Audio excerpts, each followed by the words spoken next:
Make a lot of noise for Sean Pasternak!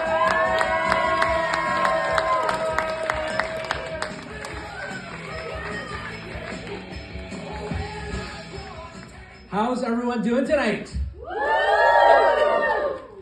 I'm doing good too. Thanks for not asking.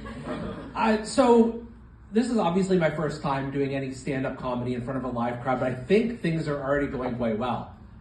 Just as we were backstage, someone handed me their business card and said, "We want to be in the Sean Pasternak business," like right out of like Seinfeld. Like, crazy, right?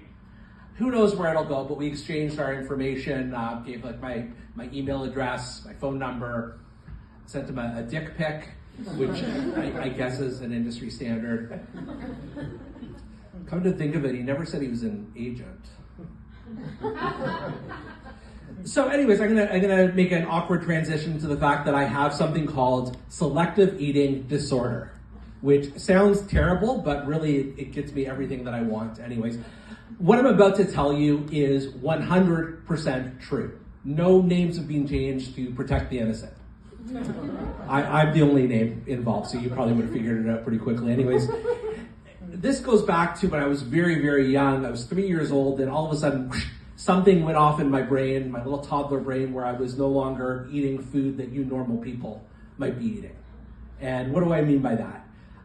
You might eat carrots, or you might eat broccoli. I eat burgers. You might like parsnips. I eat pizza. And if you eat carrots, I eat crazy bread. Now, I know what some of you might be thinking, oh, my Aunt Shirley has the same thing, that's no big deal.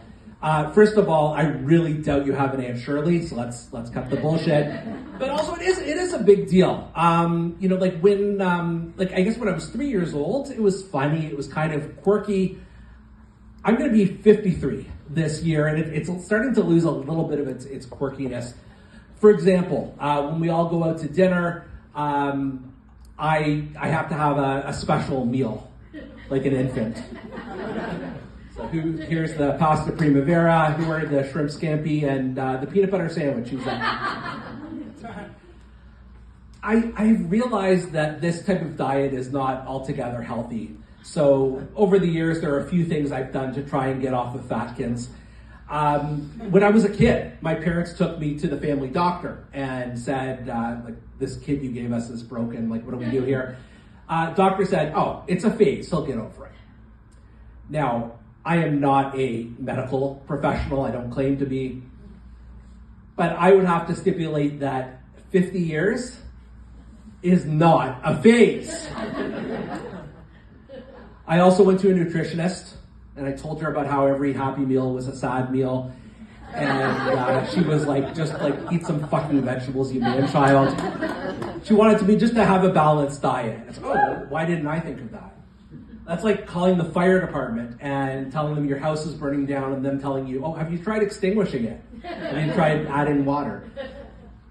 Saw a therapist, explained my whole no food thing, and she wanted just to talk about my thoughts and feelings. I have none. And then I also tried a hypnotist. I was thinking maybe they could become my salad whisperer and just like implant something into my mind, like, you will eat carrots! I don't know why the hypnotist is the Count from Sesame Street, but here we are. So, where does this leave us? I'm gonna die. Not here, not tonight. Maybe kind of dying on stage, but I'm not in the traditional sense. I mean, and you know, the only look, all of us. Spoiler alert: all of us are going to die at one point. Mine just may be a bit more sudden and hilarious. I'm hoping that I hear the pleas from my wife. I'm really hoping that the medical community can discover that there is some sort of nutritional benefit to eating crazy bread. And the only thing I would ask you guys is if I do pass on, if you could please let my doctor know that it wasn't a phase. Thank you very much.